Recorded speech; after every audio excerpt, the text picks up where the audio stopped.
In this exercise, we're going to take a look at the contact form plugin that we installed in the last exercise. So if you recall, in the last exercise, we installed a few plugins, which are additional pieces of code which plug in or integrate with WordPress. We installed last exercise Contact Form 7, Landing Page Cat Free, and the Social Icons Widget and Block by WP Zoom.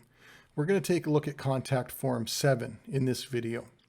When this was installed and then activated, and by the way, it was installed by clicking on Add New, and then in the Add Plugins, we did a search for Contact Form 7,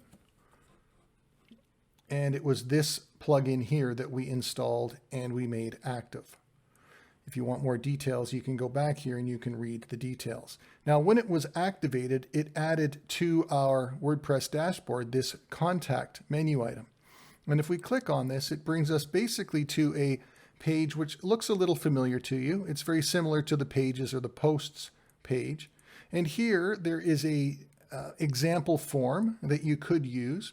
You want to create new forms, you simply have to click on Add New. So let's proceed and click on the Add New button. When you add a new form, just like when you create a page or a post, the very first thing you need to do is give it a title. And I would recommend that you give it a title which is descriptive for where you're planning on using it.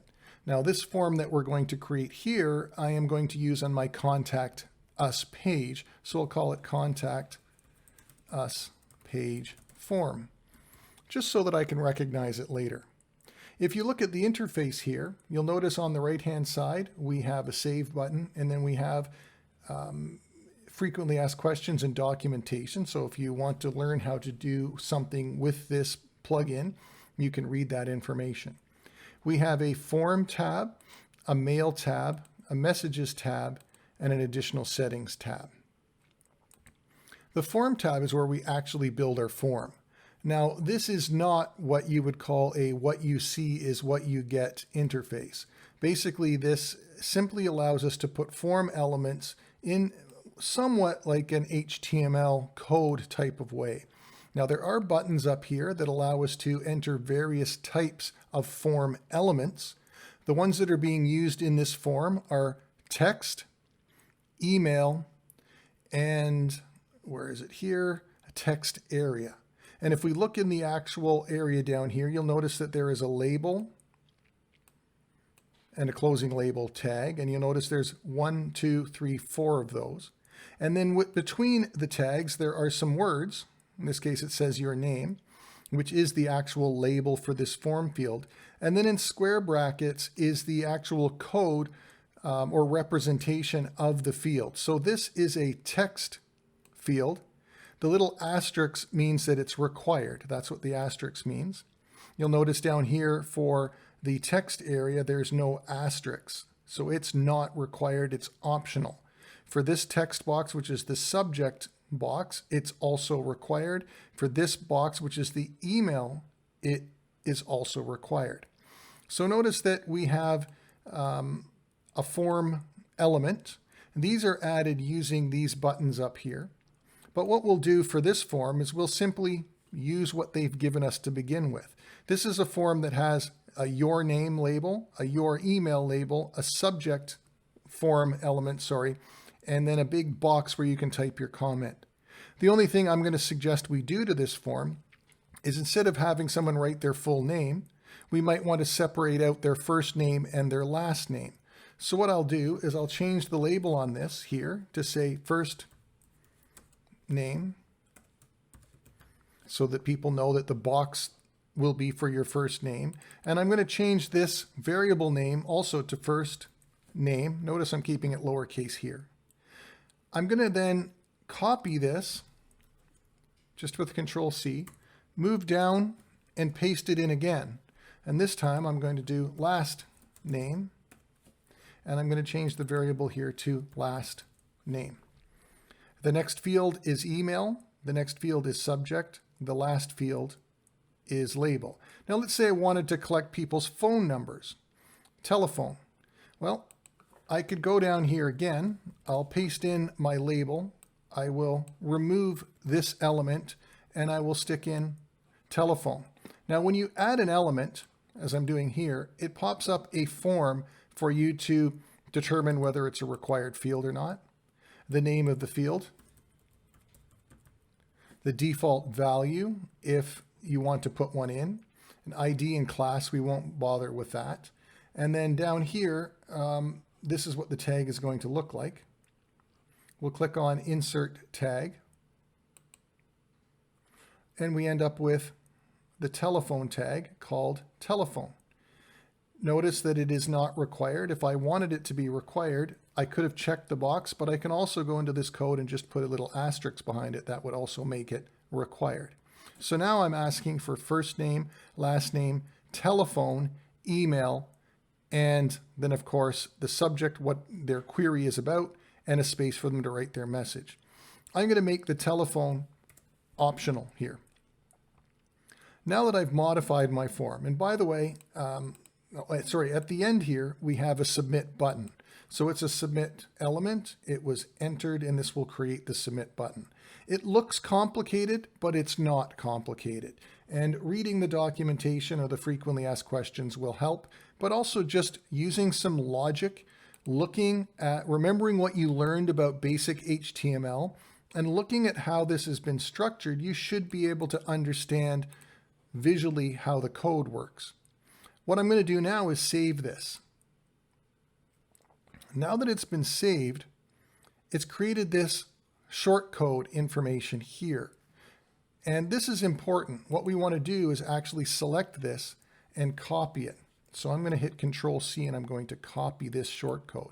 Now, shortcode is a little piece of code that we can insert into a WordPress page or post, and it references code somewhere else in the WordPress installation. In this case, this will reference this plugin and this specific form.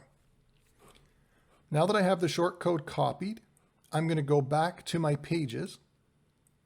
I'm going to go to my Contact Us page. And my Contact Us page we created when we did our menu. So here's our Contact Us title. There should be an intro paragraph. I started this earlier in another demonstration, but this will be an introductory paragraph. Just 2 or 3 sentences that says what the purpose of the page is. So the purpose of this page is to contact me or to contact us. It should tell people the value they will get if they choose to fill in the form. So if you contact us, we will get back in touch with you. That's good. So then they know that if they use this form, we will get back in touch with them. And then the last element is a time frame.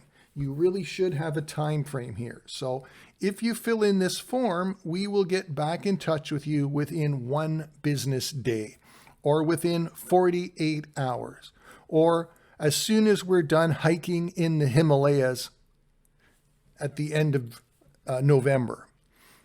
Some kind of time frame so that people have an expectation as to when they may receive a contact back.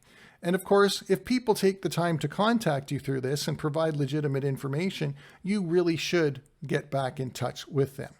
So that's what you put in your intro paragraph. Once you've done your intro paragraph, we will add a new element, and this new element is going to be a shortcode element. It's this element right here. I'll stick the shortcode element in, and in this area, I will paste in the shortcode that we took from the Contact Us form. Once I've done that, I will click on Update, and then I'm going to go back to my preview, which I've opened in another web browser, and I'm going to click on Contact. And this is what I see. There's my intro paragraph, and here is the form we created. First name, last name, oops, I accidentally have another first name in here, but we'll fix that. Email, subject, and a place for a message, plus the button. Now I notice this is not supposed to say first name. This is supposed to say telephone. So I'm going to go back. I'm going to go back to my WordPress dashboard, go back to my contact form page, edit my Contact Us page form. And I notice here it says first name, last name. This is supposed to be phone number. So I will stick that in. And I could even change the name of telephone to be phone_number so that it has the same, phone hyphen number, so that it has the same layout. You can hear my dog howling in the background of this video. Phone number. I will save the form. And now if I go back and reload the form here, notice it says first name, last name, phone number. Now if I fill out the form,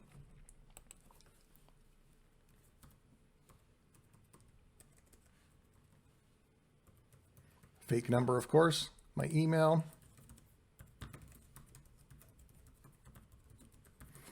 Remember that this was required, this was required, this was optional, and you could always add other formatting. You could put words under it, for instance, saying required, required. Subject is required. And then I could type message.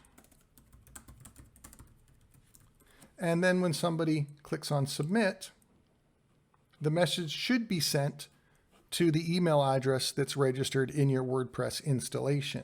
Now there are some advanced features. You can go to the mail option. Notice that the mail that this form will send will appear in this format, like a record, like a database record. So it's going to have first name, last name, phone number. This is what you're going to see in, this is what's going to come in.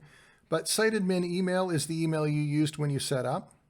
Here is your email again. This is who the email will be from. So when the WordPress sends you the email, it will be here. Subject from what people typed in and whatever they wrote in the form. A few other options that we have here. Messages, if there are error messages, if it's been sent successfully, if it failed, if there was a validation error, or other messages that could come up based on errors or issues or problems. Some of them relate to specific form types.